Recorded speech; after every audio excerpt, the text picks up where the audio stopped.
Buenos días, nos encontramos el día de hoy aquí en la Universidad Pedagógica Nacional, Unidad 021 Mexicali, con el maestro Alberto Manquel, catedrático de UPN Ajusco, que nos viene a compartir el día de hoy, sobre todo su experiencia en un evento del 15 aniversario de la Maestría en Educación Básica y nuestra unidad UPN 021.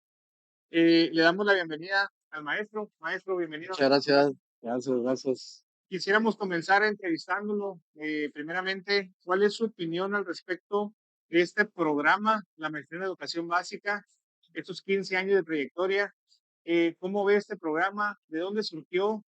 ¿Cuáles son principalmente sus comentarios? Ok, mira, comentarte que surgió básicamente de una necesidad que veíamos en los profesores que estudiaban nuestras maestrías allá en las unidades UPN de la Ciudad de México, y veíamos que las maestrías no respondían a un conjunto de necesidades que estaban planteando las y los profesores en el 2009. Y ya para esa fecha habíamos tenido un conjunto de evaluaciones a nivel internacional y nacional que decíamos, bueno, esas evaluaciones hay que aprovecharlas en el diseño de una maestría que respondiera tanto a las necesidades de los profesores como aquellas evaluaciones internas o internacionales que estaban planteadas para educación básica, eh, preescolar, primaria, secundaria fundamentalmente, ¿no? Entonces, de las evaluaciones internacionales estaba TALIS, estaba TIMSS, estaba PISA, y de las nacionales, pues estaban todas las que se llevan del Instituto Nacional de Evaluación Educativa.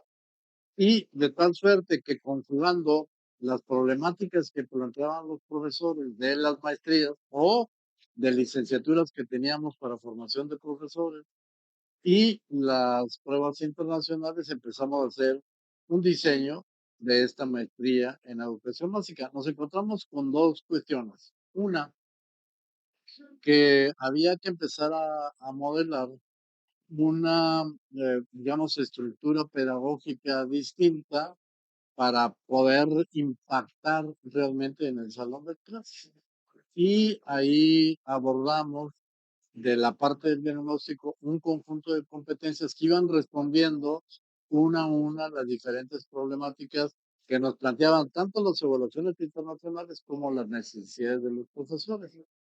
Para ese momento, el único antecedente que había de una reforma curricular más de fondo era la reforma que se hizo a preescolar entre el periodo 2000-2004. Pero ahí había muchos componentes, porque la ventaja de esta reforma que hicieron del preescolar es que hubo mecanismos de consulta masivos a las y las educadores, ¿no?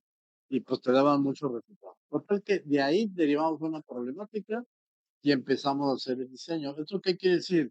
Que el diseño parte no de un trabajo de escritorio, sino parte fundamentalmente de un elemento de diagnóstico en donde también se incorporan otros elementos, no los voy a señalar aquí, que tienen que ver con los estudios de factibilidad, que te dan la posibilidad de hacer un diseño, pues a partir realmente de la problemática señalada por los estudiantes o por en aquel entonces, insisto, las evaluaciones de carácter internacional. Excelente. Así se conforma Muy bien. la maestría en educación básica. ¿Y qué aportaciones considera usted que la Maestría en Educación Básica ha brindado a los docentes en las escuelas donde ellos se desempeñan? Mira, la ventaja es que anticipamos muchos años antes el asunto que tiene que ver con los diagnósticos. Ahora, si tú revisas todo lo que se plantea en la NEM 2022, un elemento muy importante es que los profesores tengan un diagnóstico de su salón de clases, de la escuela, del entorno, del territorio, y es central para hacer esta mediación entre el programa sintético y el programa analítico y la parte de la planeación. Si no tengo el diagnóstico, entonces es como armar en el abstracto, el analítico, el sintético y todo lo demás. Pero la MEV empezó a subrayar fundamentalmente este asunto del diagnóstico y considerando también otros dos elementos que son muy importantes. ya empezamos a discutir en ese momento si era solamente la investigación para el trabajo y las modificaciones de las prácticas docentes o si teníamos que incorporar este otro concepto de intervención. Y la otra ventaja es que planteamos una primera especialización que tenía que ver básicamente con la práctica docente o las competencias docentes y una segunda especialización que realmente te ubicaba en una problemática general, pero no más específica, que tenía que ver con la literatura, que tenía que ver con el espacio histórico, que tenía que ver con gestión, que tenía que ver con ciencia y tecnología, de tal suerte que el profesor planteaba un marco general de competencias y luego también había la posibilidad de la especialidad. En realidad, esto lo habíamos trabajado nosotros previamente en la licenciatura de intervención educativa. Tú tienes competencias generales en la LIE y luego tienes competencias generales y luego competencias específicas en cada una de las líneas de la LIE. Y la MED tiene una estructura más o menos similar, ¿correcto?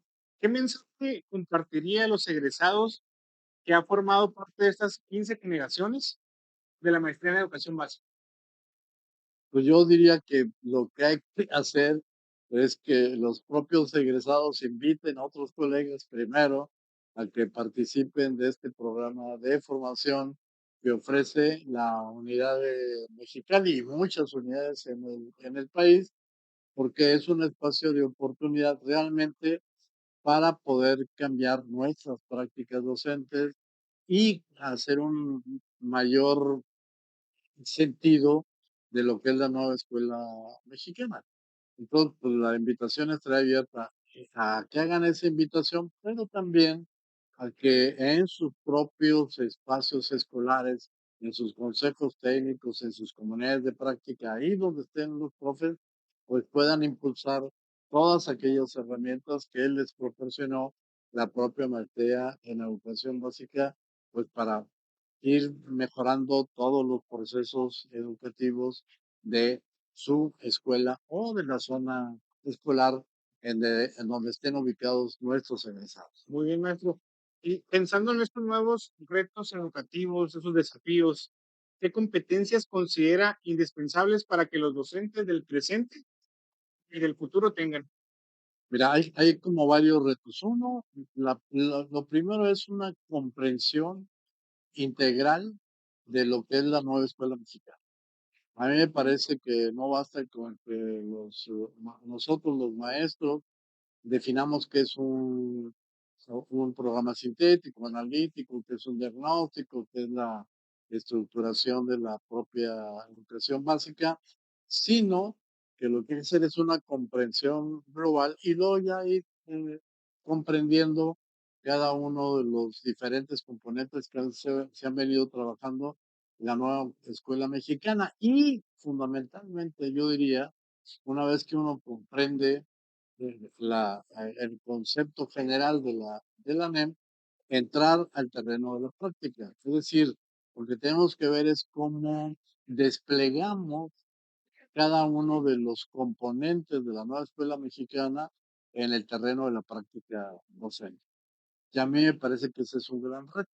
No Muy bien. solamente es un problema, insistiría, de comprensión, sino también de llevarlo al terreno de la práctica, desplegarlo en el terreno de la práctica, porque eso es lo que realmente nos interesa. No nos interesa la modificación de lo conceptual o de lo discursivo, sino nos interesa que realmente toda esta parte operativa lleve al terreno del ejercicio docente. Muy bien, maestro. Y finalmente, ¿qué mensaje usted le gustaría dirigir a la comunidad académica de la UPN Mexicali y a quienes continúan fortaleciendo este programa de posgrado?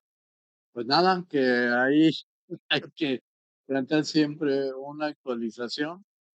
Yo creo que uno tiene que estar revisando todas las nuevas corrientes epistemológicas, ¿no? Todas, no me refiero solamente a alguna.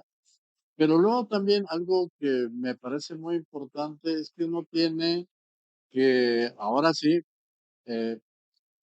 leer, informar, comprender todo lo que se está produciendo en la Secretaría de Educación Pública, pero también en las secretarías públicas de los estados.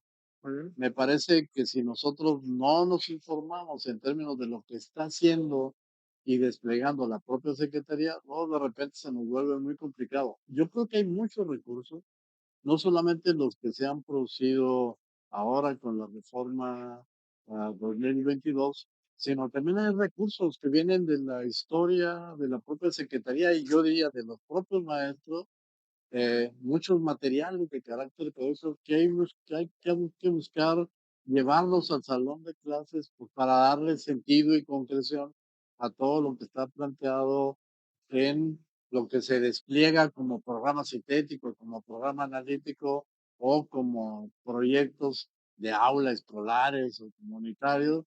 Hay infinidad de recursos que están siendo ya o fueron ya producidos por las comunidades de profesores y por la parte institucional, y hay que hacer uso de eso. Y de lo que no, pues hay que hacer efectivamente procesos de innovación o de adecuación en las escuelas de todo este material tan rico que ya existe en la cultura pedagógica. Maestro Alberto, pues agradecerle la presencia aquí en nuestra universidad, enriquecer este evento del 15 aniversario con esta conferencia, este taller, agradecerle su visita en nombre de la directiva, en nombre de lo que viene siendo nuestros docentes, agradecerle mucho por las aportaciones que nos ha brindado, no nomás ahorita, sino a través del tiempo en la Universidad Pedagógica Nacional. Así Muchas es. gracias, maestro. Ahora, no, nada, muchas Vale. gracias. Muy amable.